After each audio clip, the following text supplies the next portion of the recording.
नमस्कार गाइस, कैसे हो आप लोग। होप अच्छे होगे, पढ़ाई भी चल रही होगी आप लोग की। आज ये फंडामेंटल राइट्स जो है, आज आप लोग का पॉलिटी सीरीज़ का 7th चैप्टर है। और देखा जाए तो एम लक्ष्मीकांत बुक में भी ये 7th ही चैप्टर है। सो आप लोग से जैसा मैंने प्रॉमिस किया था कि पॉलिटी का जो सीरीज़ है, मैं वन बाय वन ये तो नहीं कहूँगा कि डेली मैं एक चैप्टर दूंगा। हाँ, लेकिन मैं पूरा सीरीज जो आप लोग को यूपीएससी में 2024 के लिए जो इतना इम्पोर्टेंट है, सारा चैप्टर मैं करवा दूंगा। क्योंकि मेरा भी जो है, आपका ऑप्शनल जो है ना, मेरा political science and international relation. और हाँ, अभी ना कुछ दिन बाद मैं इंटरनेशनल रिलेशन पे भी कुछ टॉपिक लेके आऊँगा, ठीक है, जो आप लोगों के लिए हेल्पफुल होगा। सो आज का जो टॉपिक है वो फंडामेंटल राइट्स के लिए, फंडामेंटल राइट्स पे है, ठीक है। चलो फिर स्टार्ट करते हैं। देखो, पहले ना कुछ चीज़ समझो पहले। देखो फंडामेंटल राइट्स मतलब क्या होता है इसका।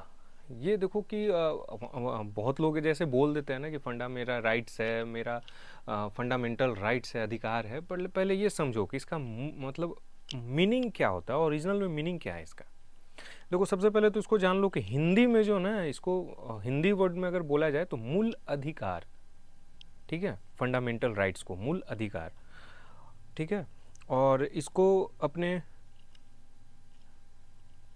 सॉरी दोस्त, ये आपके संविधान के भाग 3 में, मतलब पार्ट 3 में रखा गया है। और आर्टिकल है इसका 12 से लेके 35 तक, ठीक है। मतलब 12 to 35, मतलब फंडामेंटल राइट्स है। और ये आर्टिकल है, ठीक है, समझो, 12 से लेके 35 तक। ये देखो यहाँ मेंशन भी है, ठीक है। मतलब fundamental rights are enshrined in part 3 of the constitution from article 12 to 35, ठीक है, ये याद रखना। अब देखो इसको समझो थोड़ा सा। देखो, इस संविधान निर्माता जो भी थे ना, मतलब संविधान निर्माता जो थे, वो अमेरिकी संविधान यानी अधिकार के विशेषज्ञ, मतलब अधिकार के विधेयक से प्रभावित रहे थे, ठीक है। संविधान के भाग 3 को भारत का मैग्ना कार्टा की संज्ञा दी गई है। मतलब part 3 of the constitution is rightly described as the Magna Carta of India, ठीक है, जो सर्वथा उचित है, ठीक है, समझ गए। मतलब it contain a very long and comprehensive list of justiciable fundamental rights. In fact, the fundamental rights in our constitution are more collaborate than those found in the constitution of any other country in the world including the USA। समझ रहे हो यहाँ पे। देखो, ये देखो, मतलब इसमें देखो, इसमें एक लंबी एवं विस्तृत सूची में न्योचित मूल अधिकारों का उल्लेख किया गया। वास्तव में मूल अधिकारों के संबंध में जितना विस्तृत विवरण हमारे संविधान में प्राप्त होता है, उतना ही विश्व के किसी देश में नहीं मिलता, चाहे वो अमेरिका ही क्यों ना हो, ठीक है। और संविधान द्वारा बिना किसी भेदभाव के हर व्यक्ति के लिए मूल अधिकारों के संबंध में गारंटी दी गई है। इनमें प्रत्येक व्यक्ति के लिए समानता, सम्मान, राष्ट्रहित और राष्ट्रीय एकता को समाहित किया गया है, ठीक है। समझ रहे हो यहाँ तक। अब समझ में आ गया कि फंडामेंटल राइट्स क्या है, क्यों है, मतलब क्या बोलते हैं इसको, है ना। अब देखो, इसी चीज़ को मैं थोड़ा सा इंग्लिश वालों को भी थोड़ा सा बता दूं। देखो, fundamental rights are granted by the constitution to all the person without any discrimination. Granted देता है ये,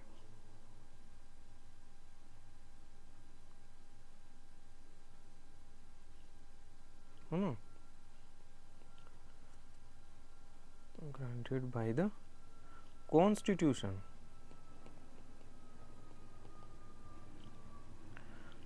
to all person without any discrimination, without any discrimination. ठीक है, समझ गया। अब सुनो, जो फंडामेंटल राइट को यह नाम इसलिए दिया गया था क्योंकि इन्हें संविधान द्वारा गारंटी एवं सुरक्षा प्रदान की गई है, जो राष्ट्र कानून का मूल सिद्धांत है। ठीक है, मतलब fundamental law of the land, they are fundamental also in the sense that they are most essential for the all round development. ठीक है मतलब ये मूल इसलिए भी है क्योंकि व्यक्ति के छहमुखी विकास भौतिक, बौद्धिक, नैतिक एवं आध्यात्मिक के लिए आवश्यक है। मतलब development of material, intellectual, moral and spiritual of the individual. ठीक है, समझ गए यहाँ पे। अब देखो, अब क्या है ये तो बता दे, the aim as establishing government of law and not a man. समझ गए। अब देखो, constitution provide for 7 fundamental right, मतलब 7 मूल अधिकार प्रदान किए गए हैं अपने संविधान में। पहला क्या है, राइट टू इक्वलिटी। दूसरा क्या है, राइट टू फ्रीडम। तीसरा क्या है, राइट अगेंस्ट एक्सप्लॉयटेशन। ठीक है, शोषण के विरुद्ध अधिकार। फिर क्या है, right to freedom of religion. फिर क्या है, cultural and educational right, right to constitutional remedies. समझ रहे हो, मतलब संपत्ति का अधिकार। अब एक एक करके पहले इसको समझते हैं। ठीक है, तो पहला अपन स्टार्ट करते हैं राइट टू इक्वलिटी से। फर्स्ट हो गया राइट टू इक्वलिटी, तो ये हो गया अपना आर्टिकल 14 से 18 में। ठीक है, अब इसको समझते हैं हम लोग।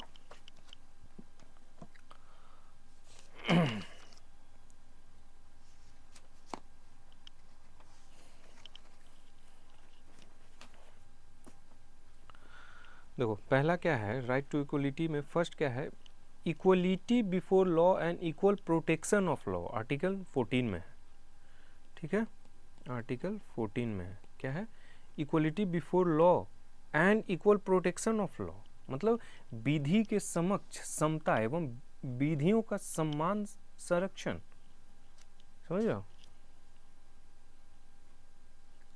है ना। अब इसको अच्छे से समझते हैं हम लोग डिटेल में।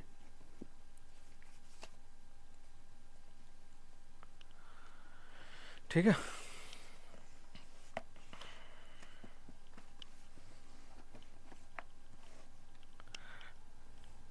देखो पहला क्या है, equality before law and equal protection of law.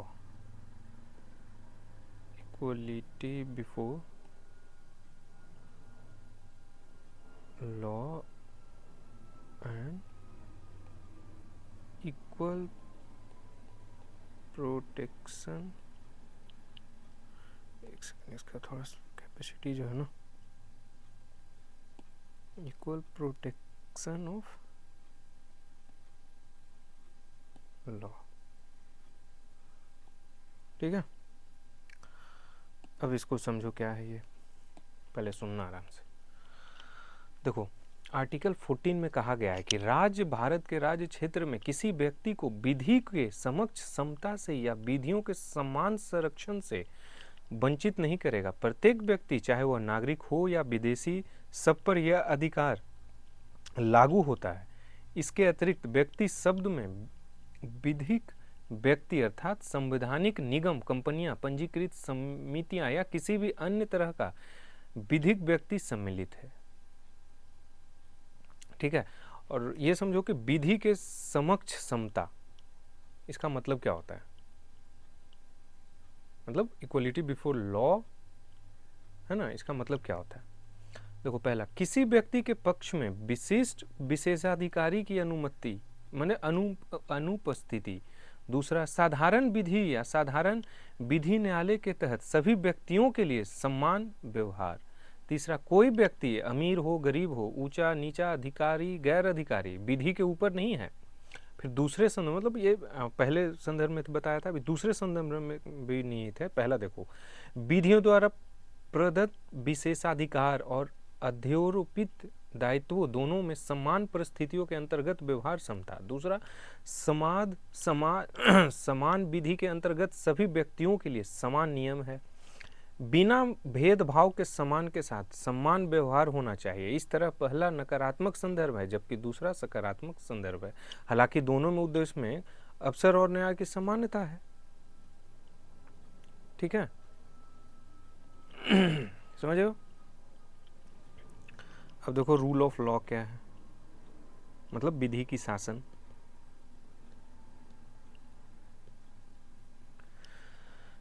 देखो, the concept of equality before law is an element of the concept of rule of law propounded by A.B. Dicey, the British jurist। कौन थे? British jurist A.B. Dicey, British jurist. ठीक है,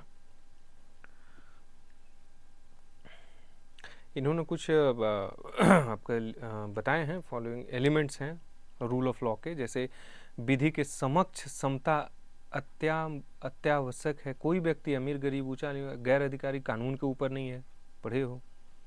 ठीक है, अब आ जाओ सेकेंड, समझ गए ये right to equality and right.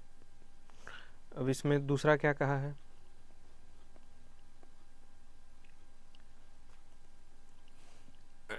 Prohibition of discrimination on certain ground. ठीक है, क्या है? Prohibition of discrimination.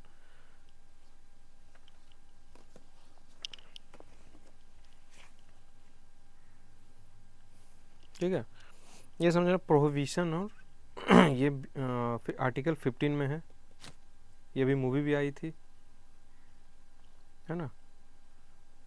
Prohibition of discrimination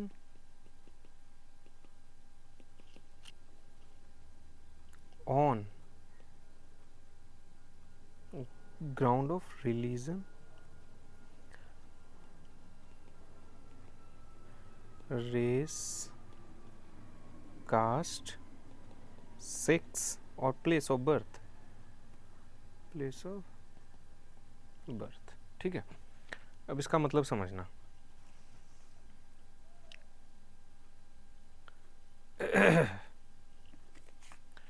ठीक है,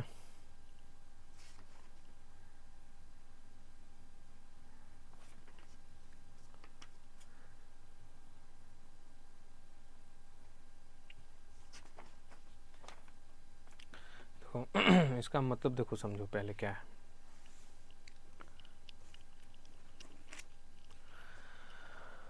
आर्टिकल 15 में यह व्यवस्था दी गई है कि राज्य किसी नागरिक के प्रति केवल धर्म, मूल वंश, जाति, लिंग या जन्म स्थान को लेकर विभेद नहीं करेगा। ठीक है, मतलब यह है ना, रेस कास्ट, इसके आधार पर नहीं आप विभेद कर सकते हो। इसमें दो कठोर शब्द की व्यवस्था है, विभेद और केवल। विभेद का अभिप्राय किसी के विरुद्ध विपरीत मामला या अन्य के प्रति उसके पक्ष में न रहना। केवल शब्द का अभिप्राय है कि अन्य आधारों पर मतभेद किया जा सकता है। समझ रहे हो? मतलब the two crucial word in the provision are discrimination and only, है ना। पहला है डिस्क्रिमिनेशन और ओनली, ओनली, है ना। The word discrimination means to make an adverse distinction with regard to or distinguish unfavorably from other. The use of the word only cannot the discrimination on other ground is not prohibited. ठीक है, अब देखो कुछ इसमें है, जैसे three exception to general rule non discrimination पे ऊपर है। तो पहला है राज्य को इस बात की अनुमति होती है कि वह बच्चों या महिलाओं के लिए विशेष व्यवस्था करे। उदाहरण के लिए स्थानीय निकायों में महिलाओं के लिए आरक्षण की व्यवस्था एवं बच्चों के लिए निःशुल्क शिक्षा की व्यवस्था होगी। राज्य को यह अधिकार है कि वह सामाजिक एवं शैक्षिक रूप से पिछड़े लोगों या अनुसूचित जाति या जनजाति के लोगों को उत्थान के लिए शैक्षणिक संस्थानों में प्रवेश के लिए छूट संबंधी को कोई नियम बना सकता है। ये शैक्षणिक संस्था राज्य के अनुदान प्राप्त निजी या अल्पसंख्यक किसी भी प्रकार के हो सकते हैं। अब एक चीज समझना ध्यान से, देखो, the last provision was added by the 93 amendment act of 2005। कौन सा?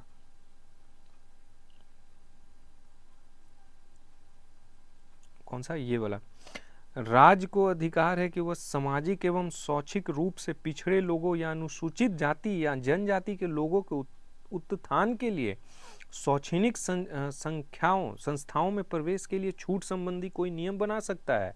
ये शैक्षणिक संस्था राज्य के अनुदान प्राप्त निजी या अल्पसंख्यक किसी भी प्रकार के हो सकते हैं। ये जो हुआ है ये ऐड किया गया 93 अमेंडमेंट एक्ट ऑफ 2005।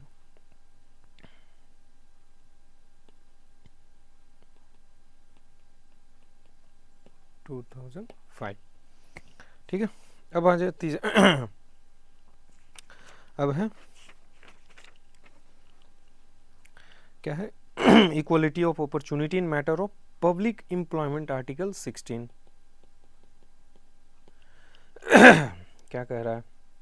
लोक नियोजक के विषय में अफसर की क्षमता। देखो, आर्टिकल 16 में राज्य के अधीन किसी भी पद पर नियोजक या नियुक्ति से संबंधित विषयों में सभी नागरिकों के लिए अफसर की क्षमता होगी। किसी भी नागरिक के साथ भेदभाव नहीं किया जा सकता या केवल धर्म, वंश, जाति, लिंग, जन्म के स्थान या निवास के स्थान पर आधार पर राज्यों को किसी भी रोजगार एवं कार्यालय के लिए अयोग्य नहीं ठहराया जा सकता। समझ गए? ठीक है, मतलब धर्म जाति के आधार पर अयोग्य मतलब नहीं ठहराया, जैसा रोजगार एवं कार्यालय के अयोग्य नहीं योग्य ही ठहरा सकते। तो आप अयोग्य मतलब नहीं ऐसा बोल दोगे भाई अनपढ़ है, इस जाति का है, इस समुदाय का है, ऐसे नहीं बोल सकते हो आप, ठीक है। इसी में देखो एक ये हुआ था मंडल कमीशन बैठा था। अब इसको कहानी सुनना पूरा बढ़िया से। मंडल कमीशन, ठीक है, कब हुआ था ये? 1979 में मोरारजी देसाई के। सुनना ये देखो, ईयर 1979 में मोरारजी देसाई सरकार ने द्वितीय पिछड़ा वर्ग आयोग का गठन संसद सदस्य बीपी मंडल के अध्यक्षता में किया था। आर्टिकल 340 के तहत संविधान पिछड़े वर्गों के लोगों को शैक्षणिक एवं सामाजिक स्थिति की जांच करते हुए उनकी उन्नति के लिए सुझाव प्रस्तुत करने की व्यवस्था करता है। आयोग ने अपनी रिपोर्ट 1980 में प्रस्तुत की और 3743 जातियों की पहचान की जो सामाजिक एवं शैक्षणिक आधार पर पिछड़ी थी। जनसंख्या में उनका हिस्सा करीब 52% ही था। कितना? पॉपुलेशन के हिसाब से देखा जाए तो 52% ही था, जिसमें अनुसूचित जाति एवं जनजाति भी शामिल थे। ठीक है। आयोग ने अन्य पिछड़े वर्गों के लोगों के लिए सरकारी नौकरियां में 27% 27% रिजर्वेशन की सिफारिश की। इस तरह संपूर्ण रिजर्वेशन अनुसूचित जाति, जनजाति एवं अन्य पिछड़े वर्ग का 50% हो गया। 10 वर्ष पश्चात 1990 में वीपी सिंह ने सरकार ने सरकारी सेवाओं में अन्य पिछड़े वर्गों के लोगों के लिए 27% आरक्षण की घोषणा कर दी। दोबारा 1991 में नरसिंह राव सरकार ने 2 परिवर्तन प्रस्तुत किए। कौन सा? नरसिंह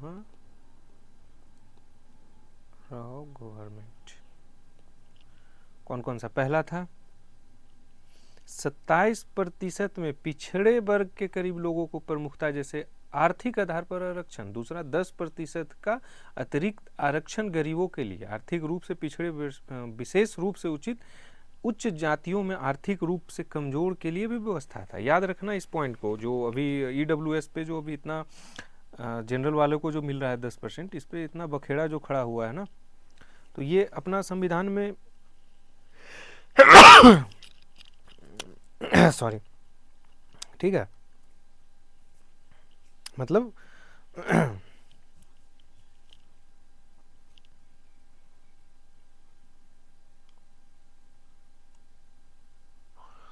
है ना,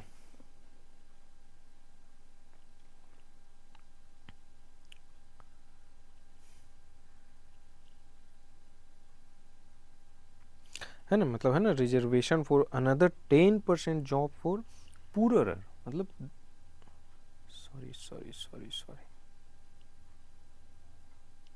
सॉरी यार, 10% जो था वो जॉब जो था वो पुअरर के लिए रिजर्वेशन था, मतलब जो आर्थिक रूप से कमजोर है, ठीक है, पुअर पीपुल के लिए था, मतलब इकोनॉमिकली बैकवर्ड जो थे,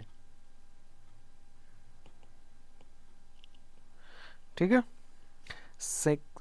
section of higher caste who are not covered by any existing scheme of reservation, ठीक है, समझ गए। प्रसिद्ध मंडल केस 1992 में अनुच्छेद आर्टिकल 16(4) के विस्तार एवं व्यवस्था पिछड़े वर्गों के पक्ष में जिस रोजगार आरक्षण की व्यवस्था की गई उसका परीक्षण उच्चतम न्यायालय मतलब सुप्रीम कोर्ट द्वारा किया गया।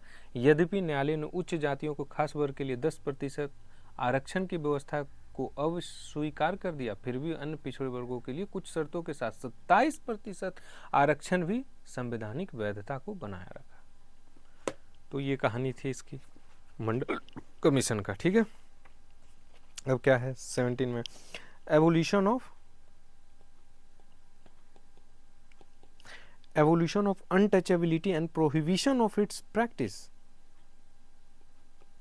Untouchability and prohibition of practice, ठीक है, मतलब अस्पष्टता मतलब छुआ का अंत हो गया। तो आर्टिकल 17 जो है अनटचेबिलिटी को समाप्त करने की व्यवस्था और किसी भी रूप में इसका आचरण निषिद्ध करता है। अनटचेबिलिटी से उपजी किसी निर्योग्यता को लागू करना अपराध होगा जो विधि अनुसार दंडनीय होगा। समझ गए ना, ये कुछ उतना नहीं है, इसमें उतना जानने की जरूरत है नहीं।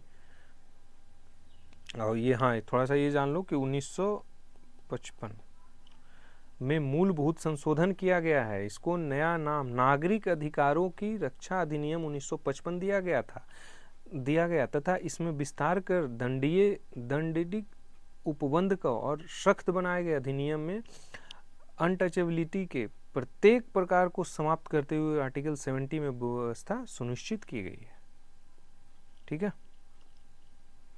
अब है article 18, evolution of title except military and academic, evolution of titles, उपाधियों का अंत। देखो ये पॉइंट समझना, देखो इसमें कुछ पॉइंट है, प्रावधान है, जैसे 4 प्रावधान है, अपने बुक में भी लिखा हुआ है। तो पहला देखो, यह निषेध करता है कि 4 पॉइंट्स, यह निषेध करता है कि राज्य सेना या विधा संबंधी सम्मान की सेवाएं और कोई उपाधि प्रदान नहीं करेगा। यह निषेध करता है कि भारत का कोई नागरिक विदेशी राज्य से कोई उपाधि प्राप्त नहीं करेगा। कोई विदेशी राज्य के अधीन लाभ या विश्वास के किसी पद को धारण करते हुए किसी विदेशी राज्य से कोई भी उपाधि राष्ट्रपति के सहमति के बिना स्वीकार नहीं करेगा। समझ रहे हो। No citizen of foreigner holding any office of profit or trust under the state is to accept any present emolument or office from the under any foreign state without the consent of the president, ठीक है। और इसी में 1996 में 1996 में supreme court ने जिन उपलब्धियों की संवैधानिक वैधता को उचित ठहराया था उनमें पद्म विभूषण एवं पद्मश्री है। न्यायालय ने कहा कि ये पुरस्कार उपाधि नहीं है तथा आर्टिकल 18 में वर्णित प्रावधानों को इनसे उल्लंघन नहीं होता, ठीक है। देखो आज ना मैं टोटल नहीं ये दो या तीन पार्ट में मैं फंडामेंटल को करवा पाऊंगा, ठीक है, क्योंकि कुछ समय का भी प्रॉब्लम होता है, ठीक है। तो आज देखते हैं, जहाँ तक हो पाएगा मैं करवा दूंगा आज इसको। अब आ जाओ second, right to freedom. Right to freedom, ये आर्टिकल 19 से 22 तक, ठीक है। देखो पहला क्या है, 19 में क्या है, protection of six right regarding freedom speech हो गया, स्पीच एंड एक्सप्रेशन,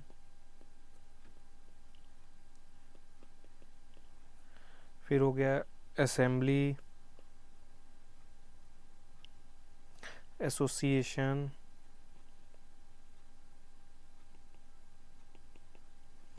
फिर हो गया मूवमेंट, फिर हो गया रेसिडेंस, प्रोफेशन, ये राइट्स है हमारे, ठीक है।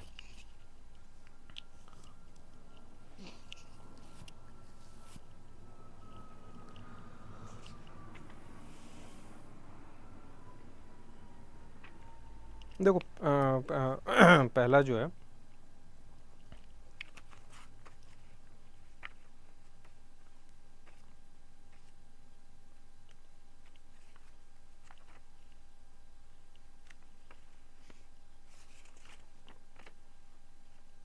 है ना, आर्टिकल 19 का जो है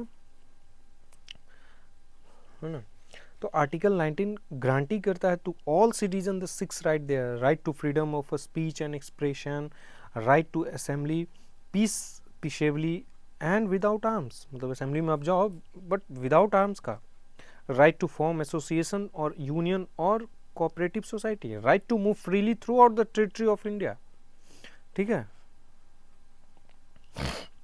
right to move freely throughout the territory of India, right to reside and settle in any part of the territory of India जो अब हो चुका है, right to practice any profession or to carry on any occupation, trade or business, ठीक है।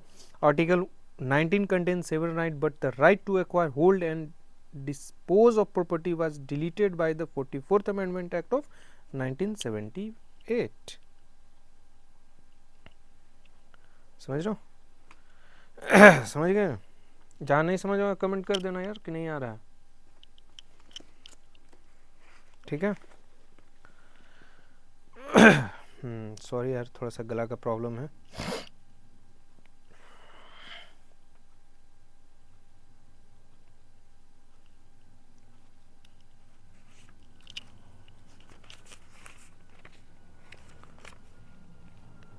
अब क्या है, protection in respect of conviction of for offence, article 20, है ना। देखो इसमें क्या है ना कि आर्टिकल 20 किसी भी अभियुक्त या दोषी करार व्यक्ति, चाहे वह नागरिक हो या विदेशी या कंपनी व परिषद के कानूनी व्यक्ति हो, उसके विरुद्ध मनमाने और अतिरिक्त दंड से आरक्षण प्रदान करता है। जैसे पहला है, कोई पूर्व पद प्रभाव कानून नहीं, मतलब कोई व्यक्ति किसी व्यक्ति अपराध के लिए तब तक सिद्ध दोषी नहीं ठहराया जाएगा जब तक कि उसने ऐसा कोई कार्य करने के समय जो अपराध के रूप में आरोपित है किसी प्रवृत्ति विधि अतिक्रमण नहीं किया गया, उसके अधीन शक्ति का भोगी ना हो, और जो अपराध के लिए जाने के समय प्रवृत्ति विधि के अधीन अधिरोपित किया जा सकता। तो इसमें ना समझने का जो है ना, ये बस ऊपर ऊपर से है, बाकी अगर आप लोग को आर्टिकल डिटेल में पढ़ना होगा तो मेरा वीडियो देख के सुन के आप लोग जाके पढ़ सकते हो, क्योंकि ये मैं ऊपर ऊपर से सारा चीज़ समझा दूंगा आप लोग को, ठीक है। अब क्या है, protection of life and personal liberty, ठीक है। और 22 में क्या है, सॉरी 21 ए में क्या है, राइट टू एलिमेंट्री एजुकेशन, और फिर 22 में क्या है, protection against arrest and detention in certain cases. ठीक है, आज मैं आप लोग को आर्टिकल 22 तक ही करवाऊंगा। ठीक है, बाकी कल नहीं परसों का वीडियो में आप लोग को आ जाएगा। ठीक है,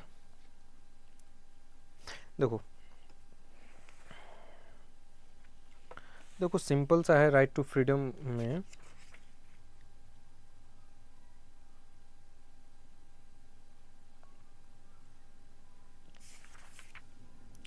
देखो इसमें क्या है कि निवास का अधिकार, अबाध संचरण की स्वतंत्रता, संगम या संघ बनाने का अधिकार, शांतिपूर्वक सम्मेलन की स्वतंत्रता है, व्यवसाय आदि की स्वतंत्रता है, किसी भी पेशे या व्यवसाय के लिए पेशागत या तकनीकी योग्यता को जरूरी ठहरा सकता है, किसी व्यापार व्यवसाय उद्योग या सेवा को पूर्ण या आंशिक रूप से स्वयं जारी रख सकता है।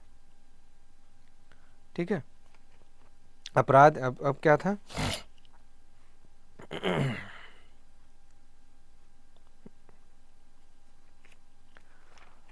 ठीक है,